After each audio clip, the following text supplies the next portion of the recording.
ये का question answer है। सामान्य ज्ञान हिंदी में कहते हैं प्रमुख पौराणिक धनुष है।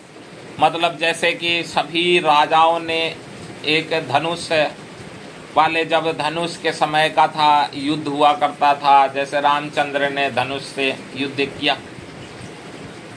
अन्य जितने भी देवता थे, इन लोगों ने युद्ध धनुष से किया। इसी प्रकार से भगवान शिव का धनुष का नाम है पिनाक धनुष। धनुष का नाम पिनाक धनुष। जब शंकर जी तब अपना हथियार उठाते थे, अपना धनुष उठाते थे, जब देवताओं के राजा और देवता परेशान हो जाते थे, तब उनके पास जाते थे और इस पिनाक धनुष से दुश्मनों का संहार करते थे। तो इसीलिए कहा जाता है कि जब शंकर जी तांडव करते हैं ना, तो कोई नहीं बच पाता। ठीक है, मुझे पता है, मदद की तो की बात है। इस तरह से ये धनुष जो है, पिनाक धनुष, संहार किया है अपने दुश्मनों का। और इससे किसने किया है? भगवान शिव ने, शंकर जी ने, भोलेनाथ ने। नाम उनके अनेक हैं, पर वो देवता एक ही हैं, और भगवान शिव। श्री राम का धनुष का नाम था कोदंड। कोदंड धनुष श्री राम जी को मिला था और श्री राम जी उससे रावण का वध किया।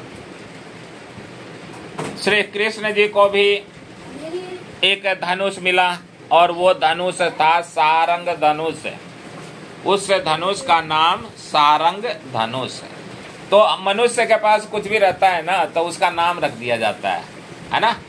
जैसे मनुष्य है, ये तो देवता है, ये अपने हथियारों के नाम रखे, इन्होंने अपने औजारों के नाम रखा, है ना। अब हमारे भारत में अनेकों मिसाइल है लड़ने के लिए, युद्ध लड़ने के लिए, तो उसके अलग अलग नाम है। तो उसके बाद में तो इसी को अब किसी ने बना दिया, जैसे अब्दुल कलाम जी ने बनाया, है ना। तो उनको मिसाइल मैन के नाम से जाना जाता है। कौन है मिसाइल मैन? तो अब्दुल कलाम। उन्होंने हमारे देश के लिए मिसाइल बना करके दिया।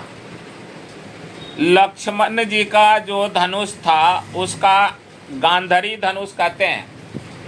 लक्ष्मण जी के पास भी एक धनुष था और उस धनुष का नाम गांधारी धनुष है। अर्जुन के पास, अब महाभारत हुआ, महाभारत में अर्जुन के पास क्या था? तीर धनुष था।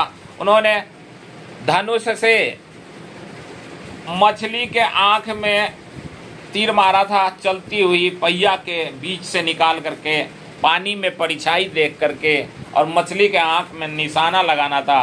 तो मछली के आंख में निशाना उन्होंने पानी में देख करके और सीधे तीर चलाया और वो आंख में जा करके लगी। ठीक है, तो आंख में लगी। अब उस धनुष का नाम था गांडीव धनुष। क्या नाम था? गांडीव धनुष। गांडीव, उसका नाम है गांडीव धनुष। कर्ण का, अब कर्ण मतलब पांडव में ही से थे, पांडव के ही वंशज के थे, पांडव के भाई थे, और परंतु उनको शूद्र पुत्र कहा गया था। ये उनके माता की लंबी कहानी है, पुरानी कहानी, पर पुरानी कहानी के आधार पर उन्हें माता कुंती ने जल में प्रवाहित कर दिया, और जल में प्रवाहित के बाद में वो कहीं आ करके किसी मल्लाह के घर में पले बढ़े, और राजा के लड़के थे, सूर्य के पुत्र थे कर्ण। इसलिए उनके अंदर सभी राजाओं जैसी बातचीत थी और उनमें गुण सारे राजाओं के थे। लेकिन वो कर्ण कहे गए क्योंकि शूद्र पुत्र के नाम से उनको जाना गया। उनका कर्ण पुत्र उन्हीं के विपरीत भाइयों के, अपने भाइयों के, उनके बेटे कुंती के बेटे और अपने भाइयों के विपक्ष में उन्हें लड़ना पड़ा। उस धनुष का नाम था विजय धनुष। उस धनुष का नाम दिया गया था विजय धनुष। युधिष्ठिर का महेंद्र धनुष है, अर्जुन का गांडीव धनुष है और युधिष्ठिर का महेंद्र धनुष है। उस धनुष का नाम था महेंद्र धनुष। भीष्म का भी इस तरह से, भीष्म पितामह जो बने भीष्म, तो उनका वायव्य धनुष से था और वो बहुत मतलब शक्तिशाली व्यक्ति हुए। ठीक है, उनको महाभारत यदि तुमने सीरियल देखा तो देखा होगा कि भीष्म पितामह को बाणों की सैया पर सुला दिया जाता है और वो सुलाते हैं कौन? अर्जुन।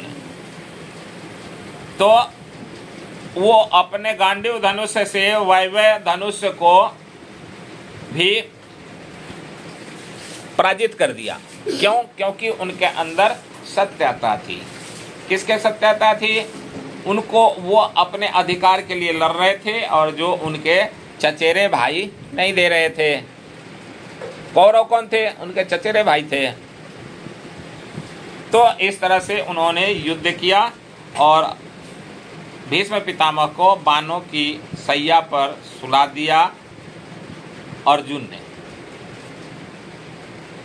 रावण के भी पास एक था, है ना, और वो धनुष का नाम था पोलतस्य धनुष। तो पोलतस्य धनुष भी पराजित हुआ। किस धनुष के आगे? कोदंड धनुष के आगे, यानी श्री रामचंद्र के धनुष के आगे वो पराजित हो गया। और वो क्यों पराजित हुआ? क्योंकि वो अधर्म की राह पर चल रहा था और इसलिए पराजित हो गया। रावण जैसा विद्वान पंडित कोई नहीं है और ज्ञानी कोई नहीं है, आज तक कोई नहीं है और कोई नहीं हुआ, ना कोई बनेगा। लेकिन बस उनके अपने घमंड और चरित्र के कारण उनका विनाश हो गया।